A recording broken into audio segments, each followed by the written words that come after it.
તો રાજ્યભરના 267 petrol pump અને ડીઝલ પંપ પર દરોડા પાડવામાં આવ્યા। તોલમાપ તંત્રએ પેટ્રોલ પંપ પર રાજ્યવ્યાપી દરોડા પાડ્યા। હાઈવે પરના પેટ્રોલ ડીઝલ પંપ પર મોટી કાર્યવાહી કરવામાં આવી। 16 જેટલા પેટ્રોલ ડીઝલ પંપમાં ગેરરીતિ પકડાઈ છે। પંચમહાલમાં 3, વડોદરામાં 2 પેટ્રોલ પંપમાં ગેરરીતિ પકડાઈ। સુરત, કચ્છ અને ગીર સોમનાથમાં એક પંપ સામે કાર્યવાહી થઈ છે।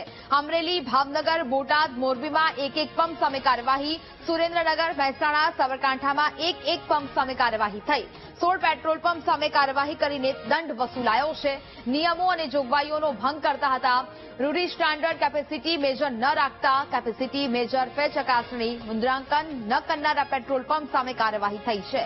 ખરાઈ પ્રમાણપત્ર પ્રદર્શિત ન કરનાર પેટ્રોલ પંપ સામે પણ કાર્યવાહી થઈ છે।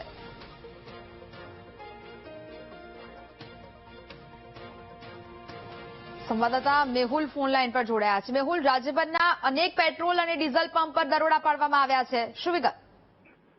નેહા, બિલકુલથી વાત કરવામાં આવે તો 267 આ પ્રકારના પેટ્રોલ પંપ છે જે મુખ્ય હાઈવે પર આવેલા છે અને તેના ઉપર તોલમાપ તંત્ર દ્વારા દરોડા પાડવામાં આવ્યા।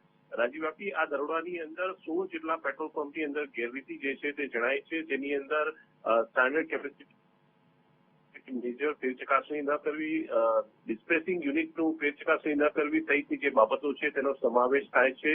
આ 16 જે પેટ્રોલ પંપ છે તેની સામે દંડની કાર્યવાહી જે છે તે કરવામાં આવી છે। જેની અંદર જે આ 16 પેટ્રોલ પંપ અને ડીઝલ જે પંપ છે કે તેની સામે કાર્યવાહી છે થઈ છે। તેમાં અમદાવાદ જિલ્લાના 3 પેટ્રોલ પંપ છે, પંચમહાલ જે જિલ્લાના 2, વડોદરા, સુરત, કચ્છ, ગીર સોમનાથ, અમરેલી, ભાવનગર અને બોટાદના પણ સમાવેશ થાય છે। સુરેન્દ્રનગર, મહેસાણા, હિંમતનગર, સાબરકાંઠા, મોરબી જિલ્લામાં એક કુલ 16 પેટ્રોલ પંપની સામે આ પ્રકારની કાર્યવાહી કરવામાં આવી છે અને રાજ્યવ્યાપી આ તોલમાપ તંત્રના દરોડા હતા। જી નેહા।